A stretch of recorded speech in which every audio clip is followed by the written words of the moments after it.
The North Star metric is the most important metric in your business. If you get this part right, then everything else becomes a lot easier, right? So, what the hell is a North Star metric? Well, what it is it's the guiding light that everyone puts all the focus and attention towards. So, you see in a lot of businesses, what happens is they're like, oh, well, focus on this and this and this and this and this and this. And then what happens from that is then no one knows actually what we're focusing on and where we're going.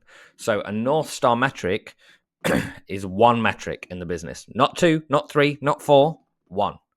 What is that one metric in the business that if you get that right, everything else will work, right? So how do you find what your North Star metric is? Well, the first thing that you want to do is figure out like what part of the journey you want to look at. So if we're looking at a North Star metric, we're going, okay, let's break down. We're looking at lead indicators and we're looking at lag indicators. So lead indicators are like, what is the activity metrics that you're doing? Right. So what is the actual activity? So for example, how many calls did I make today? Right. That's actual activity. How many people did I ask to come in my shop? Right. It's activity metrics. Lag metrics are results-based metrics. So they're what happens after you've done the activity. So when you're figuring out what your North Star metric is, what you want to figure out is, number one, what is the lead metrics and what are the lag metrics? And then what you find is that North Star metric fits somewhere in the middle between the two, right? So it's not something that's like the result at the end of it. So, oh, what's our North Star metric? How much cash we collected? That's pointless because that's what happens after you've done the activity. And then if you go the other way and go, well, what's our North Star metric? It's how much we spent on Facebook ads today. That's not, again, a North Star metric because that's not going to show you like the leading indicator towards the outcome that you want. So what you want to look at is somewhere between the two. So this might be, let's say you're running an event and you need to get people to that event in order to sell the high ticket. That might be the amount of tickets you've sold to get to that event. It could be, if you're doing a book a call funnel, it might be how many book calls did we get today? Because that's the lifeblood of the business, right? Without that, nothing else works. So like if you're running a lead generation agency, it might be how many leads did we get today? Right? So you've got to think about which metric is going to show you if you're on the right path or not. Because once you define that, and most businesses do not have this. So I consult with a lot of people, and when I get on those calls, I say, what's your North Star metric? And they're like, sorry? So what's the one metric that if that's right, everything else is right? Oh, we've never really thought about that. So like, how can you hit a target if you don't know where the target is? It's like standing on a field and say, right, there's an archery board over there, a massive archery board. I'm going to give you a set of arrows. You're going to be like Katniss Everdeen, whatever her name is, right, from the Hunger Games. You're going to be pulling your arrows out. You're going to shoot at it. So, okay, sounds simple enough. If you're only 5 foot away from that board, it's going to be pretty easy to shoot and get the target in the center. However, if I go and put you 50 foot away, put a blindfold on you, spin you around 3 times, and then say, I'm not going to set the blindfold off, see if you can shoot in the right direction, what's the chances of you hitting the target? A lot less. Why? Because we've added too many variables in and we're not focused on the North Star metric. So that is the first key that you want to do. Now, once you've done that, then look at the customer journey. How do all roads lead to Rome? So if your North Star metric, for example, is a number of book calls you get in a week or every day, right? How many book calls are you getting every day? Well, if you look at all your funnels, whether you've got 1, 2, 10, right? The bigger you get, the more funnels you tend to have, the more complicated ecosystem you have because you have to keep creating new front end offers so the other ones don't fatigue. Why? Because if you think about it, then if you've got, imagine it like a football stadium, right? The first people that you're going to speak to are the people in that football stadium. If you're selling football shirts to that football club, then it's going to be easy to sell. Like if I'm in Manchester United stadium, right, and I have got 60,000 Manchester United shirts that I'm selling in the Manchester United store in the Manchester United stadium, the chances of me selling more shirts there is going to be higher than if I went over and sold it to their rivals of Man City. I'm not going to sell many shirts over there. Why? Because I'm focusing in the wrong place. So what you want to do is think about what happens next after that. So once I've sold to all the people in my one stadium, then I've got to go somewhere else. Maybe I go to the centre of Manchester and try and sell my shirts there, right? And then out of there, then I'll go a bit wider and sell nationwide. But I'm going to get a lower response rate. Why? Because the audience isn't as hot. And then maybe after that, I'll go international, right? And if you look at that process, well, then what we have to do is create multiple funnels, multiple front ends, multiple ways of bringing people in based on their unique tastes, right? So, for example, let's say I do a home delivery service, right, for a food delivery service. So, you see some of those meal prep boxes like HelloFresh, those kind of things.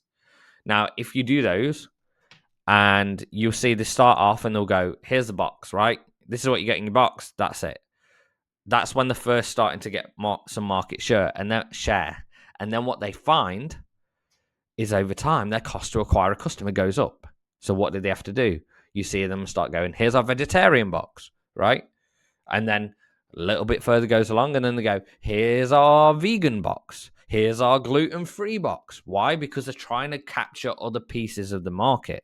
And that's exactly what you're doing with your funnels. So when you're thinking about your North Star metric, when you're capturing those different parts of the market, well, all roads lead back to that North Star. So what you want to do then is map out each particular funnel against your North Star metric. So you see where are the most of that metric coming from, right? Whether it be like book calls, let's just use that as an example. So where are most of the book calls coming from? Okay, great. How much is it costing us per book call to get those book calls there? So we want to be measuring the overall how many book calls do we get in today and understand where they're coming from. However, then what happens is once you know that North Star, then you start looking at the surrounding metrics, right? Some of those lead metrics of like, what is the cost per book call? So if we know the cost per book call and we see this funnel over here is working so much better and it's costing half as much to get someone on the phone as it is over here, then we're probably going to close more sales from that one, right? Because we've got twice the amount of opportunities in order to close the sale. So if you think back to the archery example, if I said, right, I want you to stand 10 feet away from this board, I want you to shoot an arrow. You got one arrow. The chances you're hitting that, unless, well, let's say 50 foot away, right? 10 foot, you might be able to do it. I don't know how good you are at archery. But 50 foot away, you shoot one arrow, the chances of you hitting a bullseye, pretty low, right? But if I give you 200 arrows, you might hit the bullseye with one or two or three, right? Because you've got more chances of it. So what you want to look at is how do you create more sales opportunities? Now, not all sales calls are created equal or whatever the North Star metric is. So then you have to look, the other side is, okay, great. Lead indicators here. Let's say one of the actions was we spend this much on advertising, right? And then we see what our cost per call is. So our cost per call, let's say it's $50 on one funnel and it's $100 on another funnel. So common sense would say, okay, we're going to send more people to the $50 one. However, if we notice them when they get on a call, they don't close. Why? Maybe because we've said something in there that has got someone onto a call, but it's not getting them into a buying state. Maybe we're bringing them into that buying state too soon before they've been warmed up, right? So there's all these other variables in that start to go on, but it all comes back to the North Star metric.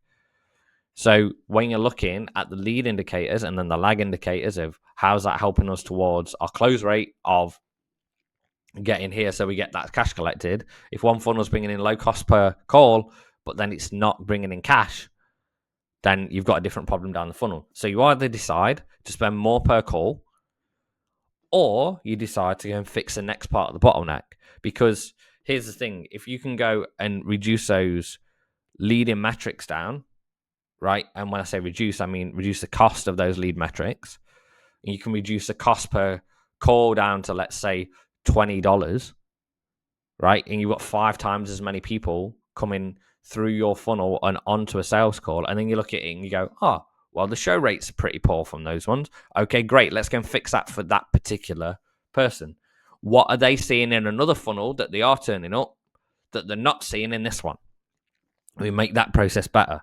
So, for example, I'm running an ad at the moment. I've got like 10, I ran 10 new ads. Out of those 10 new ads, I'm looking to get the lowest cost per lead. Now, one of my ads is getting significantly lower cost per click than the rest.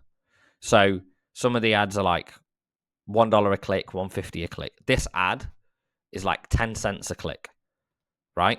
However, the opt-in rate is a lot lower. So there's not the same level of intent there. So the opt-in rates on the others are like 30, 40%. The opt-in rate on this one is like 2 or 3%. So I'm like, okay, I've either got 2 choices. I can either focus on creating a separate lander for that particular ad. And if I do, then I can just optimize that. Because even if I'm at 10 cents a click, right, think about this. If I'm at 10 cents a click and my opt-in rate's 2%, and I can get that to 10%, then I've just reduced my cost per lead by 5x, right? So at 10% and 10 cents a click, I'm going to be at $1 a lead, right? Instead of maybe I'm at 40% opt-in rate, but it's costing me $1.40 a click. So, well, let's say 50% because it's easy to work out.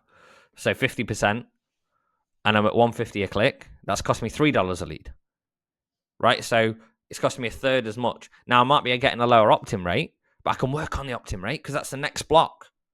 But I found the initial thing on the front. I found something that I'm getting like 5% click-through rate, right? And the cost per click is like 10 cents. So now I've got that ad there. I extract that out, and I solve the next problem. And once I've solved that problem, the opt-in rate, and then I might go, okay, well, they're opting in now, but now I need to get them to actually consume the product. Okay, great. Now we go fix that part, right? Because if my outcome in this then is to sell a certain amount of people into the back end part of that, then that's where we go from, right? So that is how you kind of really figure out the North Star metric. And then that kind of links into this, right? And when I say this, I mean looking at your bottlenecking your journey, right? So is the bottleneck the first touch in the journey? Is it what's happening on day one? Is it what's happening in the initial purchase? Are they turning into leads but not into buyers? Are they turning into buyers but then they're not buying your high ticket item? Is it taking them too long to go from initial purchase to high ticket item because you can speed up something called a cash conversion cycle, right? From the time that it takes someone to buy from you from becoming a lead to becoming a sale to becoming a high ticket sale? Or is it the fact that then they're buying the high ticket, but then they're not going into recurring, or they're not sticking, or they're cancelling, right? What's the other problem that then is going on there?